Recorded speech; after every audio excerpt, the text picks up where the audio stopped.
Toothless tiger. रूस और चीन के लिए इससे अच्छी उपमा और कुछ नहीं हो सकती। भारत के लिए भी यही कहा जा सकता है, लेकिन अभी रूस और चीन का विश्लेषण ज़्यादा जरूरी है। शेख हसीना की सरकार बांग्लादेश से जाना भारत के लिए समस्याओं से भरा था, उसी तरह रूस और चीन के लिए भी था। सीरिया से असद की छुट्टी हुई। चीन और रूस के मित्र देश यमन में आए दिन बम गिर रहे होते हैं। आर्मेनिया की भी गिनती उन्हीं मित्र राष्ट्रों में होती थी और अब वेनेजुएला का नंबर था। इतना तो अमेरिका ने महज 1 साल के अंदर ही कर दिया। इराक और लीबिया कब्रिस्तान में दबे पड़े हैं। अब कोई बताए, ये सभी देश रूस और चीन के मित्र राष्ट्र रह चुके हैं। कोई तो बताए ये सुपर पावर कहाँ हैं। सोशल मीडिया पर चीन की सेना आए दिन तहलका मचा देती है। चीन का प्रभाव वैश्विक रूप में तो दिखाई देता है, लेकिन व्यवहारिक रूप से चीन की सेना की शक्ति गलवान घाटी में हम देख ही चुके हैं। अपने मरे हुए सैनिकों का नंबर छुपा लेना, दुश्मन देश के खिलाफ प्रचार करना, ये कौन सी सुपर पावर है। यह काम तो पाकिस्तान चीन से अच्छा कर लेता है। चीन और रूस तानाशाही से भरे राज्य महज एक गुब्बारा हैं। इन देशों में विपक्ष की कोई गुंजाइश ही नहीं है। आप बस अमेरिका की बराबरी का नैरेटिव भर चला रहे हैं। यदि रूस और चीन सुपर पावर होते तो इजराइल आज घुटनों पर होता। अब भारत की बात करते हैं। भारत एक पूर्ण लोकतांत्रिक देश है, हालांकि चलती एक की ही है। विपक्ष भारत में भी शून्य ही है, मगर इसलिए नहीं कि सरकार विपक्ष का दमन कर देती है, बल्कि इसलिए कि सचमुच विपक्ष बेढंगा है, किसी काम का नहीं है और इसे सुनने से तो अच्छा है तथाकथित तानाशाही ही झेल लिया जाए। भारत में आज भी बिल पेश होने पर संसद में चर्चा होती है। किसान बिल जैसे प्रस्ताव वापस भी हुए हैं। भारत ने कभी इस बात की घोषणा नहीं की कि अमेरिका अगर ईरान में सेना भेजेगा तो भारत भी अमेरिका के खिलाफ युद्ध छेड़ देगा, लेकिन तथाकथित सुपर पावर देश ऐसा कह चुके हैं। हमने विश्व गुरु बनने का संकल्प लिया है और एक दिन बनेंगे भी, लेकिन कभी यह दावा नहीं किया है कि हम विश्व गुरु बन चुके हैं। आज भी भारत अमेरिका के खिलाफ टैरिफ की लड़ाई लड़ ही रहा है,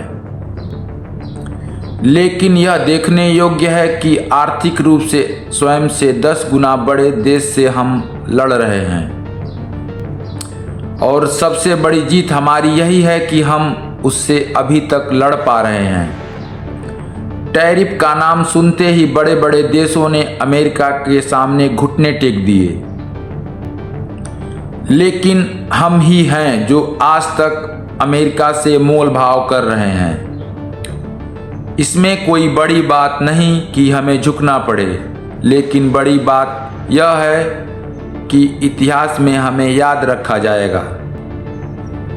इसमें बड़ी बात नहीं कि हमें झुकना पड़े, लेकिन इतिहास में यह लिखा जाएगा कि अमेरिका को हमने 1 साल तक रोके रखा, और यदि हम झुके नहीं तो इतिहास में लिखा जाएगा जब सारी दुनिया अमेरिका को सलाम ठोक रही थी तब भारत ने अपनी शक्ति दिखाई। यहाँ पर यह याद रखने की भी बात है कि अमेरिका के विरुद्ध हम अपनी शक्ति 1965 और 1998 में दिखा ही चुके हैं। कांग्रेस विपक्ष नहीं है, वह अब अप्रासंगिक हो चुकी है। राहुल और प्रियंका गांधी जैसे लोगों की गिनती उन समझदार नेताओं में नहीं होती जिनकी बातें सुनकर हम लोग भड़कना तो दूर उनकी बातें भी समझ पाएं। डोनाल्ड ट्रंप बार बार नरेंद्र मोदी का नाम लेकर भारत पर हमलावर हो रहे हैं। इतना अहंकार विश्व में गद्दाफी के बाद ही अब देखा जा रहा है। ऐसा अहंकार अतीत में कई बार क्रैश हुआ है। अमेरिका दुनिया का पहला सुपर पावर नहीं है। इसके पहले भी कई महाशक्तियां आईं और चली गईं। वर्तमान में भारत सुपर पावर भले ही न हो, लेकिन इसका मतलब यह नहीं कि रूस और चीन बहुत बड़ी तोप हैं। रूस यूक्रेन में 4 साल से उलझा हुआ है। चीन केवल ताइवान की घेराबंदी भर ही कर रहा है। ताइवान वो द्वीप है जिसे आधी से ज़्यादा दुनिया देश ही नहीं मानती। अगर आप 35 वर्षों से उसे फतह नहीं कर पा रहे हो तो भारत जैसे देश से लड़कर आप अरुणाचल प्रदेश को ले लेना आपके लिए असंभव है। अगर हाँ तो नैरेटिव पावर के आप ही सुपर पावर हो, लेकिन जमीन पर आप चीन थे, चीन हो और चीन ही रहोगे। डोनाल्ड ट्रंप वेनेजुएला को मारकर एक उदाहरण प्रस्तुत कर रहे हैं। भारत भी ऐसा कर सकता है। ऐसा भारत क्यों नहीं कर रहा है, यह असदुद्दीन ओवैसी का सवाल तो है ही। और इस प्रश्न के साथ तो हमारी भी सहभागिता ओवैसी के साथ ही है। हालांकि भारत ने अमेरिका की तरह कोई एक्शन नहीं लिया है क्योंकि हम अभी तक सुपर पावर नहीं हैं। लेकिन भविष्य में जब हम सुपर पावर बनेंगे तब यह प्रश्न जरूर आएगा। इससे पहले प्रश्न यह है कि हम सुपर पावर कैसे बनेंगे। तो अमेरिका सुपर पावर जापान के ऊपर बम गिराकर नहीं बन गया, बल्कि यूरोप के बिखरे हुए धंधों को अपने यहाँ लगवा कर सुपर पावर बना है।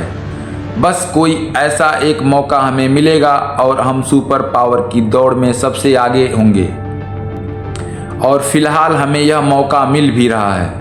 हमारा ध्यान मजबूत अर्थतंत्र पर बने रहने पर ही लगाए रहना चाहिए, क्योंकि सुरक्षा के लिए हमारे पास परमाणु बम है ही।